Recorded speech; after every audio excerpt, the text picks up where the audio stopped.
Assalamualaikum warahmatullahi wabarakatuh. Perkenalkan, nama saya Dea Rahmadani Effendi, NIM 19042050. Pada video kali ini, saya akan mempresentasikan materi tentang motivasi kerja di sektor publik dalam rangka memenuhi tugas 9 Manajemen Sumber Daya Manusia Sektor Publik. Kerja di sektor publik. Motivasi berasal dari kata Latin yaitu mover, yang berarti dorongan atau daya penggerak. Motivasi ini diberikan kepada manusia, khususnya kepada para pegawai. Sedangkan, kerja adalah sejumlah aktivitas fisik dan mental untuk mengerjakan sesuatu pekerjaan.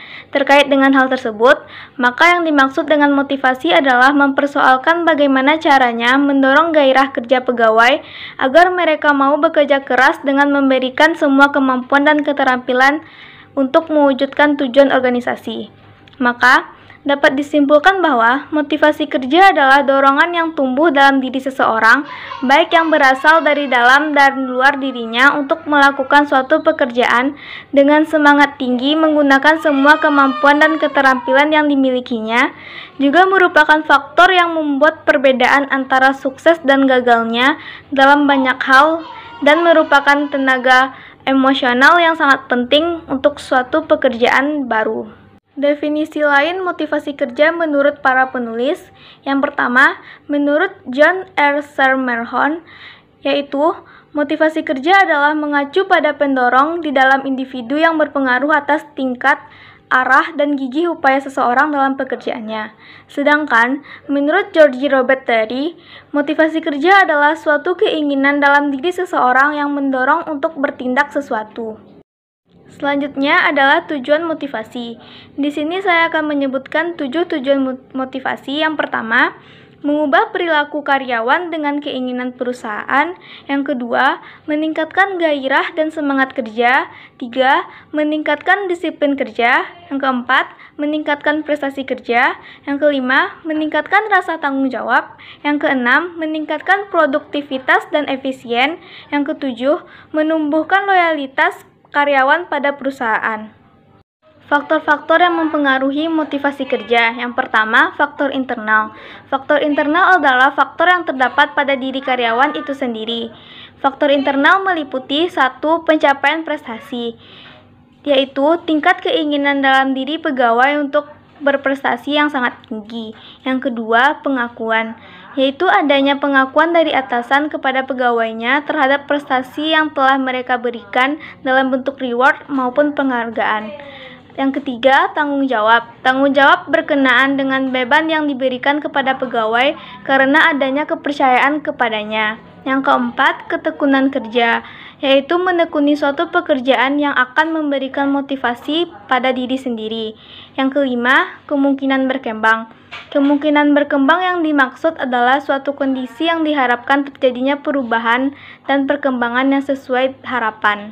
Yang kedua adalah faktor eksternal. Faktor eksternal sendiri adalah faktor yang berasal dari luar diri karyawan. Faktor eksternal meliputi yang pertama, upah. Maksudnya adalah suatu bentuk imbalan yang diterima baik secara material maupun non-material. Yang kedua, kondisi kerja.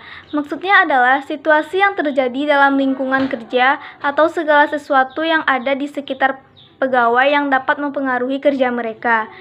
Yang ketiga, keamanan kerja, suatu kondisi yang nyaman dan aman dalam bekerja. Yang keempat, status, sebagai penggambaran terhadap kondisi pribadi seseorang di dalam masyarakat.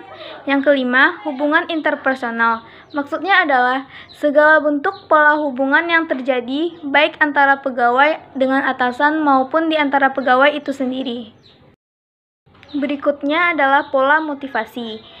Setiap orang cenderung mengembangkan pola motivasi tertentu sebagai hasil dari lingkungan budaya tempat orang itu hidup. Pola ini sikap yang mempengaruhi cara orang-orang memandang pekerjaan dan menjalani kehidupan mereka. 4 pola motivasi yang sangat penting adalah prestasi, afiliasi, kompetensi, dan kekuasaan. Prestasi adalah dorongan untuk mengatasi tantangan untuk maju dan berkembang. Afiliasi adalah dorongan untuk membangun hubungan dengan orang-orang secara efektif.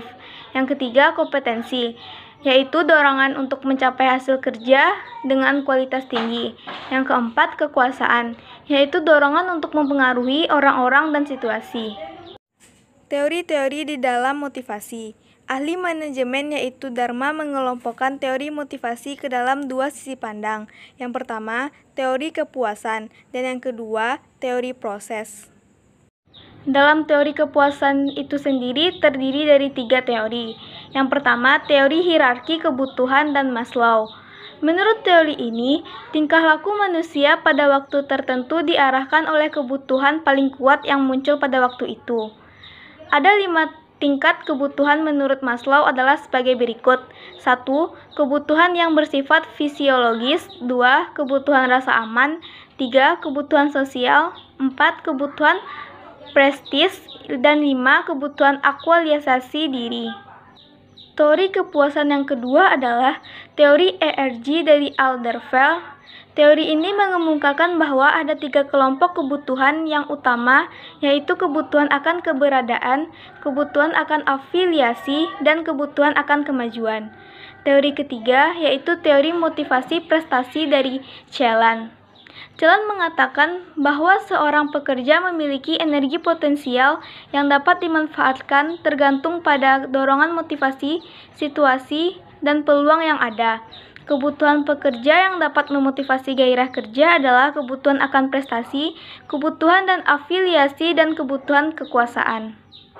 Tidak berbeda jauh dari teori kepuasan, teori proses pun terbagi dari 3 bagian. Yang pertama, teori pengharapan.